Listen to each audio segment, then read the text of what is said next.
Hello friends, good evening. Welcome to smile talk paramedical channel. Friends, KE ವತಿಯಿಂದ BSc ನರ್ಸಿಂಗಿಗೆ wait ಮಾಡ್ತಿರುವಂಥ ಅಭ್ಯರ್ಥಿಗಳು ಈಗಾಗಲೇ ಎಕ್ಸಾಮ್ಗಳನ್ನು ನೀವು ಬರೆದಿದ್ದೀರಾ.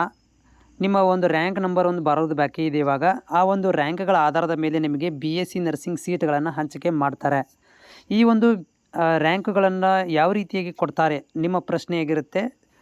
CET ರ್ಯಾಂಕನ್ನು ಯಾವ ರೀತಿಯಾಗಿ ಕನ್ಸಿಡರ್ ಮಾಡ್ತಾರೆ ಮತ್ತು ಯಾವ ರೀತಿಯಾಗಿ ಮಾರ್ಕ್ಸ್ಗಳು ಕೌಂಟ್ ಆಗ್ತವೆ, ಹೇಗೆ ಕೊಡ್ತಾರೆ ಅನ್ನೋದು ಈ ವಿಡಿಯೋದಲ್ಲಿ ನಾವು ಸ್ವಲ್ಪ ಮಟ್ಟಿಗೆ ನಿಮ್ಮ ಮಾಹಿತಿಯನ್ನು ಕೊಡ್ತೇನೆ. ಆಲ್ರೆಡಿ ನಿಮಗೆ ಎಲ್ಲ ಗೊತ್ತಾಗಿದೆ ಅಂತ ಅಂದ್ಕೊಂಡಿದ್ದೀನಿ. ಆದರೂ ಕೂಡ ನಮ್ಮ BSc ನರ್ಸಿಂಗ್ ಅಭ್ಯರ್ಥಿಗಳು ಯಾರೆಲ್ಲ ವೇಟ್ ಮಾಡ್ತಿದ್ದೀರಿ ನೋಡಿ, ನೀವುಗಳು ತೆಗೆದುಕೊಂಡಿರುವಂಥ ಪಿ ಸಿ ಬಿಗಳ ಒಟ್ಟು ಅಂಕ 250 ಆಗಿರ್ಬೋದು, ಹೌದಾ?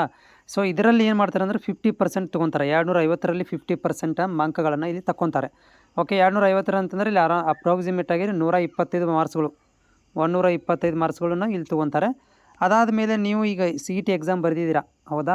ಸೊ CET ಎಕ್ಸಾಮಲ್ಲಿ ನೀವು PCB ಮಾತ್ರ ಬರೆದಿದ್ದೀರಾ 100 ಮಾರ್ಕ್ಸಿಗೆ, ಅಲ್ಲಿ ನಿಮಗೆ 300 ಆಗಿರುತ್ತೆ. ಅದರಲ್ಲಿ ಅರ್ಧ ತೊಗೊತಾರೆ, 50% ತೊಗೊಂಡ್ರೆ 150. ಓಕೆ, ಇಲ್ಲಿ ಏನಪ್ಪ ಅಂದ್ರೆ 125 ಮತ್ತು 150 ಇವೆರಡೂ ಒಟ್ಟುಗೂಡಿಸಿ ನಿಮಗೆ ರ್ಯಾಂಕನ್ನು ಕೊಡ್ತಾರೆ. ಅಂದರೆ ಸೊ PCBಯಲ್ಲಿರುವಂತಹ PCBಯಲ್ಲಿ 50% ತೊಗೊತಾರೆ. ಆಮೇಲೆ CET ಎಕ್ಸಾಮ್ ಬರೆದಿರಲ್ಲಿ 50% ತೊಗೊತಾರೆ. ಇವೆರಡೂ ತೊಗೊಂಡು ನಿಮ್ಗೇನು ಮಾಡ್ತಾರೆ ಅಂತಂದರೆ 50 ಮಾರ್ಕ್ಸ್ಗಳನ್ನು ತೊಗೊಂಡು ಇದರಲ್ಲಿ ನಿಮ್ಮ ರ್ಯಾಂಕ್ಗಳನ್ನು ಇಲ್ಲಿ ನಿಮಗೆ ಕೊಡ್ತಾರೆ. ಒಂದು ರ್ಯಾಂಕ್ಗಳನ್ನು ಸೆಟ್ ಮಾಡ್ತಾರೆ.